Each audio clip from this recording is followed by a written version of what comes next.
प्यारे विद्यार्थियों नमस्कार, स्वागत है आप सभी यूट्यूब चैनल पर। तो आज की क्लास में दोस्तों हम बात करने वाले हैं पशु परिचर भर्ती परीक्षा 2024 राजस्थान जीके के मोस्ट इंपोर्टेंट प्रश्नों के ऊपर। आपका पेपर दोस्तों दिसंबर के अंदर होने वाला है पशु परिचर का।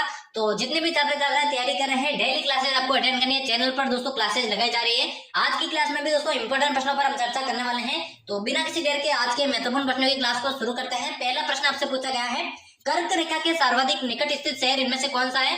डूंगरपुर, उदयपुर, चित्तौड़गढ़ या फिर बांसवाड़ा? जल्दी से पहले प्रश्न का राइट आंसर बताइए। सभी को कमेंट बॉक्स में साथ साथ में आंसर बताते रहना है, क्योंकि इंपोर्टेंट प्रश्नों की क्लास में होने वाली है। कर्क रेखा के सर्वाधिक निकट स्थित शहर इनमें से कौन सा है? तो पहले प्रश्न के राइट आंसर की बात करें, बांसवाड़ा चौथा ऑप्शन इस प्रश्न का करेक्ट आंसर हो जाएगा। अगला प्रश्न देखिए, यहाँ पे पूछा गया उत्कात शिलाकृतियां कहां पर पाई जाती है? झालावाड़ तथा डूंगरपुर में, गंगानगर और हनुमानगढ़ में, घग्गर नदी बेसिन में या फिर धौलपुर और सवाईमाधोपुर में? जल्दी से सभी अभ्यर्थी इसका राइट आंसर बताइए। जो उत्कात शिलाकृतियां हैं वो इनमें से कहां पर पाई जाती है, यही आप सभी से पूछा गया है। इंपॉर्टेंट प्रश्न एग्जाम में पूछा जा सकता है, तो सभी को करेक्ट आंसर बताना है।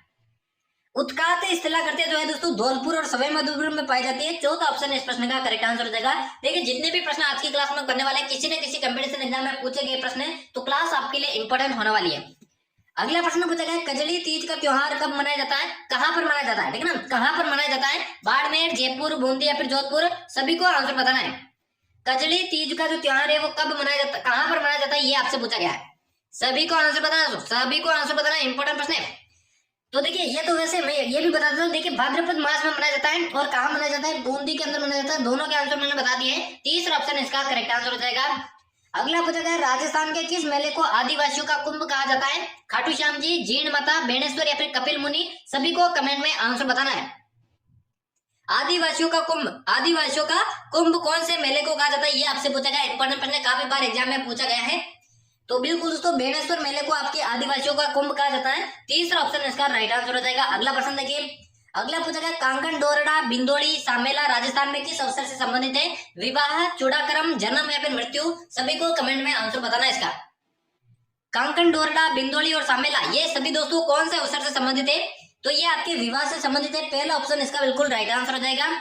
अगला पूछा गया, निम्नलिखित में से किसने जैसलमेर में 5 पटवों की हवेली बनवाई? राणा उदय सिंह, बन्ने सिंह, रावल वीर सिंह देव या फिर गुमान चंद? सभी को कमेंट में आंसर बताना है इसका। जैसलमेर के अंदर 5 पटवों की जो हवेली है इनमें से किसने बनवाई थी, यही आपसे पूछा गया है। तो जैसलमेर के अंदर 5 पटवों की जो हवेली है वो गुमान चंद पटवा ने कराई थी, बनवाई थी। चौथा ऑप्शन इसका बिल्कुल राइट आंसर हो जाएगा। अगला पूछा गया, मक्का मुख्यतः कहां पर उत्पादित किया जाता है? उत्तर पश्चिमी राजस्थान में, उत्तर पूर्वी राजस्थान में, मध्यवर्ती राजस्थान में या फिर दक्षिण राजस्थान में? सभी को कमेंट में इसका राइट आंसर बताना है। जो मक्का है दोस्तों मुख्य रूप से राजस्थान में कहां पर उत्पादित किया जाता है, यही आपसे पूछा गया है।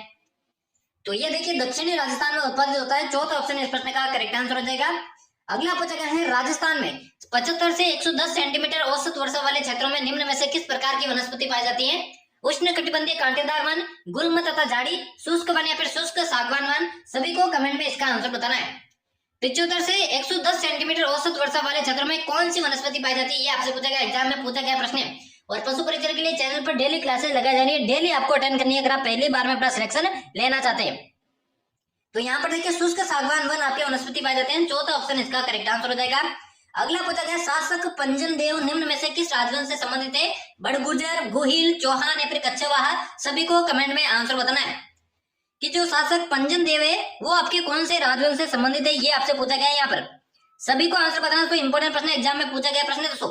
तो ये आपके देखिए कच्छवा राजवंश से संबंधित है। चौथा ऑप्शन इस प्रश्न का बिल्कुल यहाँ पर राइट आंसर हो जाएगा। अगला पूछा गया, बूंदी और कोटा क्षेत्र में कौन सी बोली बोली जाती है? ब्रज, बागड़ी, मेवाती या फिर हाड़ौती? सभी को कमेंट में इसका आंसर बताना है कि बूंदी और कोटा क्षेत्र के अंदर कौन सी बोली बोली जाती है, ये आपसे पूछा गया है। तो यहाँ पर देखिए आपके हाड़ौती बोली बोली जाती है। चौथा ऑप्शन इस प्रश्न का करेक्ट आंसर हो जाएगा। अगला पूछा गया, बीकानेर के पलाना में किसके निक्षेप है? कोयला के, यूरेनियम के, ग्रेफाइट के या फिर लिथियम के? सभी को आंसर बताना है और क्लास के एंड में बताना है यहाँ से कितने प्रश्न आपके करेक्ट होते हैं, ताकि आपको अपनी तैयारी का अंदाजा लग सके। तो बीकानेर के पलाना क्षेत्र में दोस्तों कौन से खनिज के यहाँ पे निक्षेप है, ये आपसे पूछा गया है। तो यहाँ पे देखिए कोयला के निक्षेप है, और कोयला भी कौन सा? लिग्नाइट कोयला। लिग्नाइट कोयला के जो निक्षेप है वो आपके पलाना के अंदर स्थित है। पहले ऑप्शन इसका राइट आंसर हो जाएगा। अगला पूछा गया, कपिल मुनि की तपोभूमि श्री कोलायत जी कहाँ पर स्थित है? बीकानेर, भीलवाड़ा, अजमेर या फिर जोधपुर? सभी को आंसर बताना है। सभी को आंसर बताना है। जो आपकी कपिल मुनि की तपोभूमि है वो कहाँ पर स्थित है? तो ये स्थित दोस्तों बीकानेर के अंदर, पहले ऑप्शन इस प्रश्न का राइट आंसर हो जाएगा। अगला पूछा गया पृथ्वीराज चौहान तृतीय के समकालीन चालुक्य शासक कौन था? भीमदेव प्रथम, भीमदेव द्वितीय, जयचंद या फिर परमारदी? सभी को आंसर बताना है इसका। इंपॉर्टेंट है, एग्जाम में पूछा जाता है। तो पृथ्वीराज चौहान तृतीय के जो समकालीन चालुक्य शासक थे वो आपके भीमदेव द्वितीय थे। दूसरा ऑप्शन इसका राइट आंसर हो जाएगा। अगला पूछा गया 2011 की जनगणना के अनुसार राजस्थान के किन जिलों की साक्षरता 75% से अधिक है?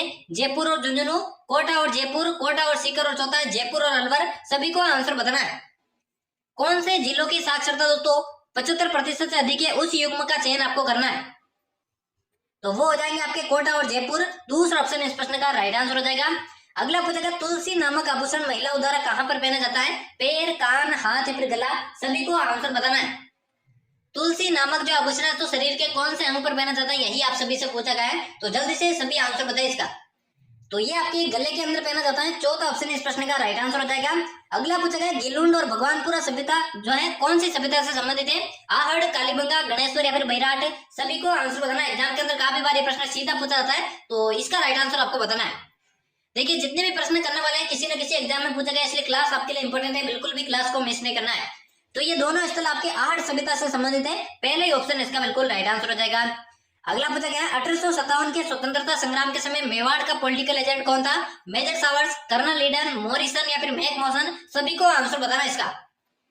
1857 के स्वतंत्रता संग्राम के समय मेवाड़ के पॉलिटिकल एजेंट, तो देखिए मैकमोहन आपके देखिए मारवाड़ के पॉलिटिकल एजेंट थे। मॉरिसन आपके भरतपुर के प्रधानमंत्री जो आपके पॉलिटिकल एजेंट थे। कर्नल लीडन आपके जयपुर के पॉलिटिकल एजेंट थे, और मेवाड़ के जो थे वो आपके मेजर सावर्स थे। इसके अलावा कोटा के देखिए आपके कोटा के मेजर बर्टन थे। तो पहला ऑप्शन इस प्रश्न का राइट आंसर हो जाएगा। अगला पूछा गया 1921 की चांदखेड़ी घटना किस किसान आंदोलन से संबंधित है? बेंगू किसान आंदोलन, दुधवा-खारा किसान आंदोलन, शेगावटी किसान आंदोलन या फिर मारवाड़ किसान आंदोलन? एग्जाम के अंदर पूछा गया प्रश्न है, तो राइट आंसर सभी को बताना है। 1921 की जो चांदखेड़ी की जो घटना है वो कौन से किसान आंदोलन से संबंधित है? तो ये आपके बेंगू किसान आंदोलन से संबंधित है। पहला ही ऑप्शन इसका बिल्कुल राइट आंसर हो जाएगा। और आज के ये दोस्तों 1900% में कुचामणी ख्याल के प्रवर्तक कौन थे? लच्छीराम, अली बख्शी, नानूराम या फिर दुल्ला राणा? सभी को आंसर बताना है। सभी को आंसर बताना तो क्या हो जाएगा इसका राइट आंसर? इंपॉर्टेंट प्रश्न है, कुचामणी ख्याल के प्रवर्तक। तो ये है दोस्तों आपके लच्छीराम। पहला ही ऑप्शन इसका बिल्कुल करेक्ट आंसर हो जाएगा। और पशु परिचर का जो एग्जाम आपका दिसंबर में होने वाला है उसके लिए दोस्तों ये अंतिम प्रश्न आज की क्लास का है। यहाँ पर आपसे पूछा गया नर्मदा के लिए कौन सा स्थान प्रसिद्ध है? बाड़मेर, टोंक, जयपुर या फिर बीकानेर? सभी को आंसर बताना है। और यहाँ से कितने प्रश्न आपके करेक्ट है ईमानदारी से आपको कमेंट बॉक्स में बताना है, जिससे आपको अपनी तैयारी का मालूम चल सके। नर्मदा जो है दोस्तों कौन सा स्थान प्रसिद्ध है नर्मदे के लिए? तो ये प्रसिद्ध है आपका टोंक जिला। दूसरा ऑप्शन इसका करेक्ट आंसर हो जाएगा। तो यहाँ पर हमारे पशु परिचर भर्ती परीक्षा 2024 राजस्थान जीके के इंपोर्टेंट प्रश्नों की क्लास समाप्त होती है। उम्मीद करता हूँ क्लास आप सभी को पसंद आई होगी। ऐसी क्लासेस चैनल पर आगे भी पाने के लिए चैनल को सब्सक्राइब करके बेल आइकन को प्रेस कर दे। तो मिलते हैं किसी और नई क्लास में, तब तक रहते हैं आप सभी से अलविदा। धन्यवाद।